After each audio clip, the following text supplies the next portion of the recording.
안녕하세요. 커피 브레이크 최문기 목사입니다. 요즘 저는 한국과 미국 그리고 해외에 계신 여러 나라에 계신 분들로부터 담임 목사를 신뢰하지 못하겠다라는 연락을 받아요. 그 내용이 이래요. 담임 목사가 돈에 집착하는 것 같고, 담임 목사가 부자들만 따르는 것 같고, 불법적인 일들을 하는 것 같다. 이렇게 얘기해요. 그리고 교회 안에서 신뢰하지 못할 만한 말과 행동을 한다. 이렇게 얘기를 해요. 그래서 저는 거기에 뭐라고 답하겠어요. 그 담임 목사님들이 어떻게 하는지 제 눈으로 본 게 아니고, 그리고 그 교회가 어떤 상황인지 제가 직접 경험한 게 아니기 때문에 정확하게 딱 부러지게 말은 할 수 없습니다만, 실제로 당신 말이 맞다면 옳은 것이 아니다. 이렇게 말할 수밖에 없겠죠. 그렇잖아요. 목사가 돈에 집중하거나 부자들만 신경 쓰거나 부도덕한 일을 하거나 불법적인 일을 하는 건 옳은 게 아니니까요. 그런데 그게 객관적인 지표가 있는 게 아니기 때문에, 제가 본 게 아니기 때문에 뭐라고 딱 잘라서 말을 할 수 없다. 이런 거죠. 오늘은 이런 신뢰에 대한 얘기를 해보려고 합니다.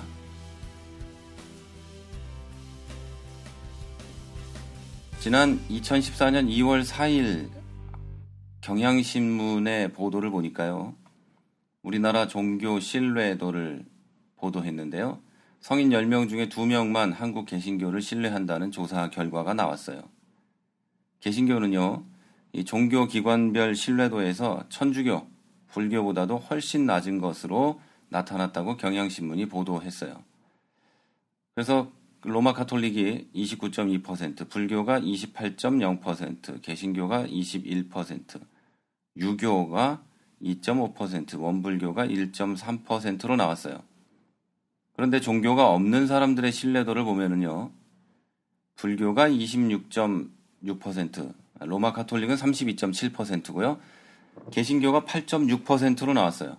그러니까 개신교를 신뢰하는 종교가 없는 사람, 그 사람들은 8.6%죠. 100명 중에 8명.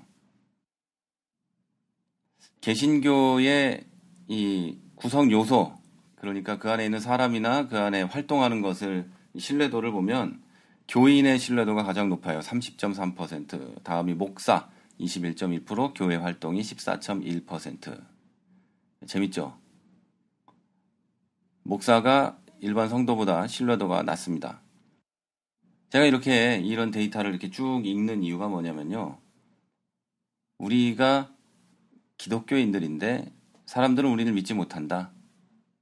그리고 우리가 그들에게 믿음을 주기 위해서 어떤 걸 해야 되는 건 아니지만, 우리가 복음 전도하는 데 있어서 뿐만 아니라 우리 교회 안에서 일어나는 악한 일들을 다시 되돌려 놓기 위해서 우리가 무엇인가 해야 된다.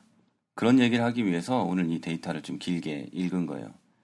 이 데이터에는 목사, 그리고 교회의 돈 문제, 그리고 교회의 성장제일주의, 이런 것들이 가장 큰 문제라고 드러나고 있어요.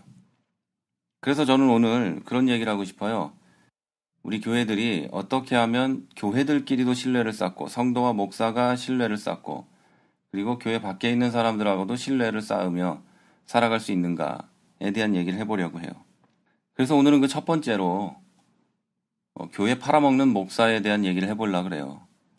다시 말해서 담임 목사직 매매, 성직 매매에 대한 얘기를 깊이는 아니고요. 잠깐 얘기를 해보려고 해요. 지금 방송을 듣고 계시는 분들은 저기 중세시대에 종교개혁 직전에 일어나던 그런 아주 썩어빠진 로마 카톨릭의 행태 아니냐라고 얘기하실 수도 있고 생각하실 수도 있는데요. 그게 아니죠. 지금의 한국 개신교회는 이거 당연스럽게 하고 있어요. 물론 안 그런 곳도 많이 있지만요. 그런 곳도 많이 있다는 얘기예요. 이거는요. 한국 교회뿐 아니라 미국에 있는 교회들, 교민이 있는 어느 곳에든 이런 성직 매매가 성행하고 있어요. 다만 평신도 여러분들은 모를 수 있어요. 왜냐하면 목사들끼리 돈 거래 해먹고 나는 그런 적 없어요 하고 마는 게 대부분이니까요. 그런데 이 성직 매매에 사전적인 의미가 있습니다. 이 성직 또는 이 교회의 직무를 돈을 주고받고 팔고 사는 행위를 말하거든요. 물론 이제 개신교는 성직 자체를 인정하지 않지만 이 성직이라고 하는 것이 일반적 의미로 목사직을 얘기한다면 이 목사직을 돈을 주고 사고 파는 것, 그걸 보고 성직 매매라고 하고요. 또 다른 한편으로는 교회의 직무, 그러니까 교회 안에 담임 목사직이나 또는 부목사직이나 또는 뭐라고 할까요? 그 장로직이나 안수집사의 직이나 이런 걸 돈을 주고 사고 파는 것, 이런 걸 보고 성직 매매라고 해요. 자, 여기서 장로하고 안수집사 들어가니까 깜짝 놀라셨죠? 여러분 장로님 되시고 안수집사 되실 때 교회에다가 돈 내셨죠? 감사하는 의미의 헌금이 아니라 목사가 또는 교회의 관례상 그렇게 돈을 냈죠? 그 성직 매매한 거랑 뭐가 다르겠어요? 어떤 교회는 장로 되려면 한 2천만 원 내야 된다고 하고 권사는 500에서 1,000만 원, 뭐 안수집사는 또 얼마 이렇게 정해져 있다고 하더라고요. 이게 감사하는 의미에서 하는 건가요? 아니면 그 목사직을 가지기 위해서 돈을 내는 건가요? 목사직 가지기 위해서 돈 내는 거죠. 물론 그곳에 온 목사님들이나 손님을 위해 식사 한번 대접하는 거 정도는 뭐 우리나라 정서상 할 수 있죠. 그런데 돈을 내고 그것을 해야 한다면 그것은 매매와 다름이 없어요. 그런데 이것을 영어로 하면은요, simony 또는 simony라고 해요. 이게 어디서 온 말이냐면요, 사도행전 8장에 나오는 얘기예요. 베드로와 요한이 사마리아에 가서 전도를 하는데요, 많은 사람들이 성령 충만을 받고 막 난리가 났었어요. 근데 이걸 이제 지켜보던 이제 한국 번역된 성경으로 보면 시몬이라는 마술사가 있는데요. 만약에 베드로처럼 병 고치는 은사를 받게 되면 자기의 그 마술을 하면서 먹고 사는 이 장사가 잘 될 거라고 생각을 한 거예요. 그래서 시몬이 사도들이 안수로 성령 받는 것을 보고 돈을 줍니다. 그러면서 이 권능을 내게도 줘서 누구든지 내가 안수하는 사람은 성령을 받게 해주세요 라고 하죠. 자, 베드로가 그것에 대해서 정확하게 얘기합니다. 네가 하나님의 선물을 돈 주고 살 줄 알았냐? 네 돈하고 네가 함께 멸망할 거다. 하나님 앞에서 네 마음이 바르지 못하니까 이 도에는 네가 관계가 없고 너는 받을 게 아무것도 없다. 네가 악함을 회개하고 주님께 회개해라. 이 악독이 가득하고 불의만 가득한 인간아. 이렇게 얘기해요. 이 이야기에서 시작해서 성직 매매를 일컫는 시몬이라는 단어가 탄생된 거죠. 그런데 이제 역사적으로 쭉 흘러오다 보면 AD 451년에 칼케돈 공의회가 열렸을 때 최초로 이 성직 매매에 대한 이야기가 나옵니다. 그때 성직 매매를 금지하고 징벌하는 그런 조항들을 만들어냈죠. 그러니까요, 기독교가 굉장히 힘들었던 시절, 기독교가 종교로서 인정받기 전까지의 시절, 그러니까 313년까지는 성직을 간다는 것, 그것은 죽는 길이었어요. 그는 돈을 줘도 아무도 안 하려고 하는 거였어요. 그런데 기독교가 공인되자 불과 한 120, 30년 만에 성직 매매가 시작되기 시작했어요. 재밌죠? 우리나라도 120, 30년 만에 성직을 팔고 있잖아요. 사고 있고. 그때부터 이 칼케돈 공의회에서부터 주교나 사제나 그런 신분들을 매매하는 걸 금하고 미사 때, 그러니까 그들의 예배 때 금전 거래하는 거, 그리고 봉헌물에 대한 거래가 범죄가 됐어요. 자, 그럼 우리 시대에 성직 매매가 있는데 이건 담임 목사직을 사고 파는 거예요. 지금 제가 성직 매매의 배경에 대해서 얘기하기 위해서 굉장히 긴 이야기를 했는데요.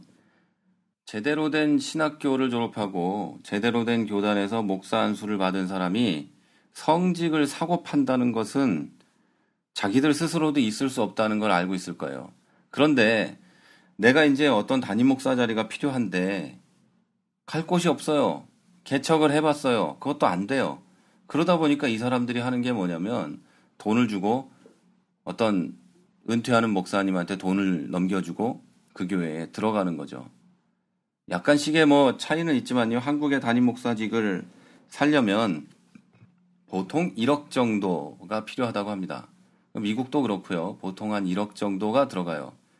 그런데 이런 경우에 은퇴 목사는 이제 은퇴하는 분이나 또는 교회를 넘겨주려고 하는 분은 그 오퍼를 한 군데만 넣는 게 아니에요. 굉장히 많은 곳에다 오퍼를 넣어가지고 돈 많이 주는 놈하고 계약을 하죠. 그리고 인터넷 사이트를 보면은요, 마치 그 교회에 중개를 하는 것처럼 보이지만 그 성직 매매 브로커들이 있어요. 돈 얼마씩 주라고 하면서 이렇게 막 하나님의 일을 하는 것처럼 하고 있는 흉악한 것들도 있죠. 거기다가 이제 교회를 팔려고 하는 경우가 있잖아요. 교회가 좀 부흥이 잘 돼서 팔고 내가 다른 곳으로 가야 되는데 이곳에 남아있는 사람들이 있잖아요. 원래 있던 교회 건물에. 그러면 그 사람들을 더해요. 두당 얼마 이거 해가지고 팔아먹기도 하죠. 이게 뭔 짓입니까? 자, 이게 비즈니스라는 거죠. 어떤 회사를 키운 사람이 한 회사를 넘겨줄 때 그냥 줘버리진 않잖아요. 그걸 팔거나 하는 것처럼 교회를 넘겨줄 때 교회를 파는 거죠. 물론 저는 그것까진 괜찮다고 생각을 해요. 아무런 말이 오가지 않았지만 이제 처음 교회의 담임 목사로 새로 부임하는 사람이 전임 목사님에게 뭐 작은 선물 하나 드릴 수 있는 거죠. 이 교회를 넘겨줘서 고맙다는 게 아니라 그동안 하나님의 일을 위해 수고하셨다. 너무 고생하셨다는 의미로 큰 거 말고요. 작은 선물 하나 드리는 건 괜찮다고 생각을 해요. 또는 뭐 백화점 상품권 작은 액수 하나 드리는 거 뭐가 그렇게 나쁘겠어요. 그런데 1억씩 주고받는다는 거 물론 더한 데도 있어요. 그건 하나님 뜻에 맞지 않는 거겠죠. 개인의 비즈니스에 불과한 이런 성전을 팔아먹는 일들이 여러분 주변에 일어나고 있을 거예요. 제 주변에서도 일어나고 있어요. 여러분이 인식하지 못하고 있을지 몰라요. 목사들은 다 알아요. 성전에서 장사하는 사람들을 뒤집어 엎으며 그렇게 말씀하셨던 예수님이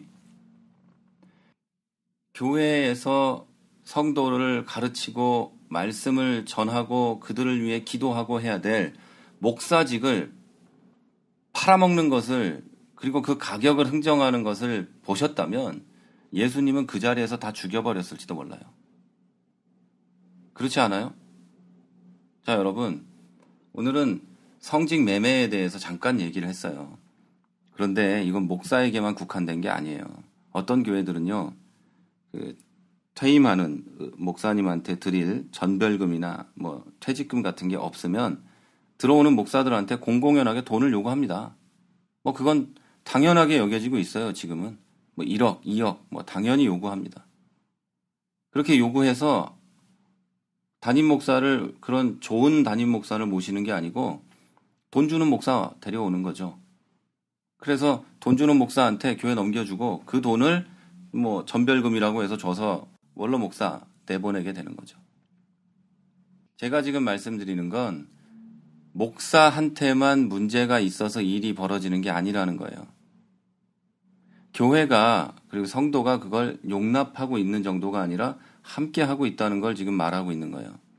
대부분의 교회는요, 그런 식으로 교회를 사고 팝니다. 교회가 얼마를 가져오라고 요구를 해요. 그런데 그게 뭐 하는 짓입니까? 교회를 사고 파는 이런 흉악한 짓을 당장 멈춰야 됩니다. 또 목사들도 전별금은 전별금대로 받고 새로 오는 목사한테 1억, 2억씩 받아 챙기는 사람들도 있어요.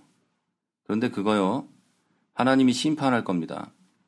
이 방송 당연히 그거 하는 목사님들은 안 들으시겠지만 여기 와서 듣고 있지도 않겠죠. 워낙 바쁘셔서. 근데 만약에 들으신다면 여러분 하나님이 심판할 거예요. 절대 잊지 마세요. 하나님은 눈 감고 계시는 분이 아니에요. 다만 지금 그냥 넘어가고 있을 뿐이에요. 하나님을 두려워할 줄 아십시오. 그리고 교회 안에서 혹시 그런 짓 하고 계시는 교회 중직들이 계시다면 여러분도 하나님이 심판하실 거예요.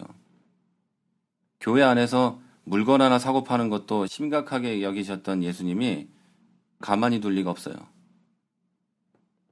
저는 처음에 방송을 시작하면서 교회의 신뢰에 대한 이야기를 했습니다. 여러분 옛날에는 우리 괜찮았는데, 우리 괜찮을 거야 이러고 있다면 당장 여러분 돌아서셔야 돼요.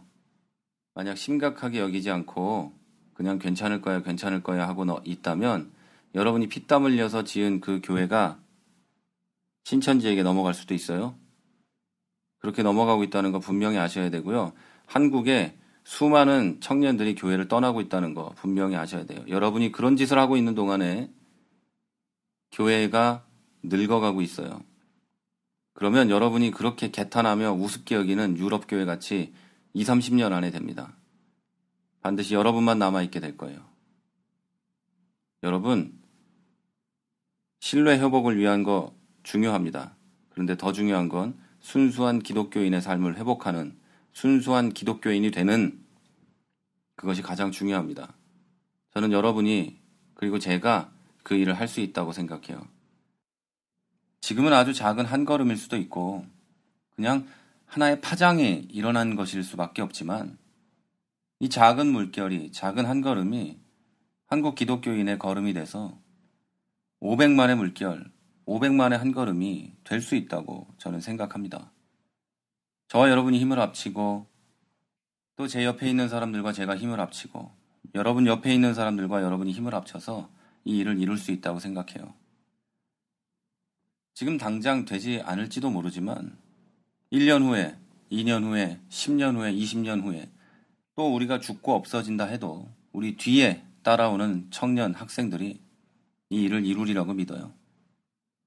반드시 그날이 와서 교회를 사고 파는 하나님의 일을 사고 파는 일이 사라지기를 바라고 교회가 도덕적으로 윤리적으로도 바로 서는 그 세상이 우리는 못 보더라도 우리의 자식들에게는 주어지는 그 길에 한 걸음을 가는 저와 여러분이 되면 얼마나 좋겠어요.